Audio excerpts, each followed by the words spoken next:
Au nom du Père, et du Fils, et du Saint-Esprit. Amen. Vierge sainte, Dieu t'a choisie depuis toute éternité pour nous donner son Fils bien-aimé. Pleine de grâce, nous t'acclamons. Ave, Ave, Ave Maria. Évangile de Jésus-Christ selon saint Luc. En ce temps-là, l'ange Gabriel fut envoyé par Dieu dans une ville de Galilée appelée Nazareth, à une jeune fille vierge accordée en mariage à un homme de la maison de David appelé Joseph. Et le nom de la jeune fille était Marie. L'ange entra chez elle et dit, « Je te salue, comblée de grâce, le Seigneur est avec toi. » À cette parole, elle fut toute bouleversée et elle se demandait ce que pouvait signifier cette salutation. L'ange lui dit alors, « Sois sans crainte, Marie, car tu as trouvé grâce auprès de Dieu. Voici que tu vas concevoir et enfanter un fils. Tu lui donneras le nom de Jésus. Il sera grand, il sera appelé fils du Très-Haut. Le Seigneur Dieu lui donnera le trône de David son père. Il régnera pour toujours sur la maison de Jacob, et son règne n'aura pas de fin. » Marie dit à l'ange, « Comment cela va-t-il se faire, puisque je ne connais pas d'homme ?» L'ange lui répondit, « L'Esprit Saint viendra sur toi, et la puissance du Très-Haut te prendra sous son ombre. C'est pourquoi celui qui va naître sera saint. Il sera appelé Fils de Dieu. Or, voici que dans sa vieillesse, Élisabeth, ta parente, a conçu elle aussi un fils et en est à son 6e mois, alors qu'on l'appelait la femme stérile, car rien n'est impossible à Dieu. Marie dit alors, « Voici la servante du Seigneur, que tout m'advienne selon ta parole. » Alors l'ange la quitta. Acclamons la parole de Dieu. Louange à toi, Seigneur Jésus. Bien-aimé de Dieu, paix et joie à vous.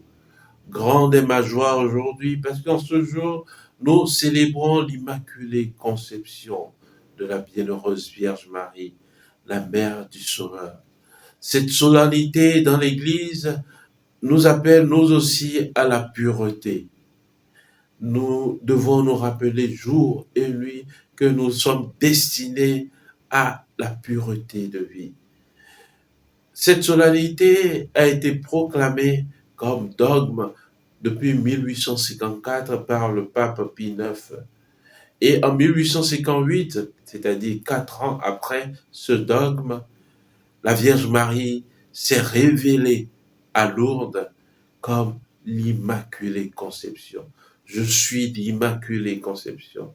Alors il n'y a plus de doute, c'est une vérité de foi. La Vierge Marie a été conçue sans le péché originel. Si notre Seigneur Jésus-Christ est un homme pur, sans péché, l'agneau parfait pur, qui s'est livré pour nous pour le salut du monde, combien plus alors Dieu ne pouvait pas laisser la mère de ce sauveur en un état de péché. C'est pour ça que Dieu s'est préparé une demeure par anticipation par l'Immaculée Conception de la Bienheureuse Vierge Marie. La Vierge Marie a été conçue sans péché. Et voilà pourquoi dans l'évangile de ce jour, à la salutation de l'ange, l'ange disait ceci, « Je te salue, Marie, comblée de grâce. » Cela a été mis en un seul mot, comblée de grâce. La Vierge Marie est la comblée de grâce. Et voilà pourquoi nous l'appelons bien souvent la médiatrice de toute grâce. Elle est la comblée de grâce. Bien-aimé de Dieu, il y a souvent ce patois ivoirien qui dit on tape pas poteau. Avec la Vierge Marie, on tape pas poteau. Elle est la médiatrice de toute grâce. Chers frères, chères sœurs, à travers cette solennité de la bienheureuse Vierge Marie et à travers cet évangile de ce jour, Dieu vient nous redire qu'il a choisi, qu'il a une part de choix pour la Vierge Marie. Comme elle est l'anticipation de l'Église dans cet état de pureté. L'Église que Dieu veut sans tâche. Donc, la Vierge Marie est déjà l'exemple parfait de cette pureté à laquelle est appelée l'Église, l'épouse du Christ, la sans tâche. Chers frères, chères sœurs, demandons beaucoup de grâce aujourd'hui à travers cette solennité de la bienheureuse Vierge Marie. J'aimerais le dire que ces solennités, ces fêtes de la Vierge Marie sont des moments où nous devons encore redire, réciter notre rosaire pour avoir plein de grâce, pour que nos prières soient exaucées. Ne laissons pas ces solennités, ces fêtes de la Vierge Marie passer sans nous procurer ces grâces. Comme le dit l'évangile de ce jour, rien n'est impossible à Dieu. Alors, que la comblée de grâce obtienne ce pourquoi tu l'as pris en ce moment. Il n'y a pas souvent à discuter autour de la Vierge Marie, autour de la personne de la Vierge Marie.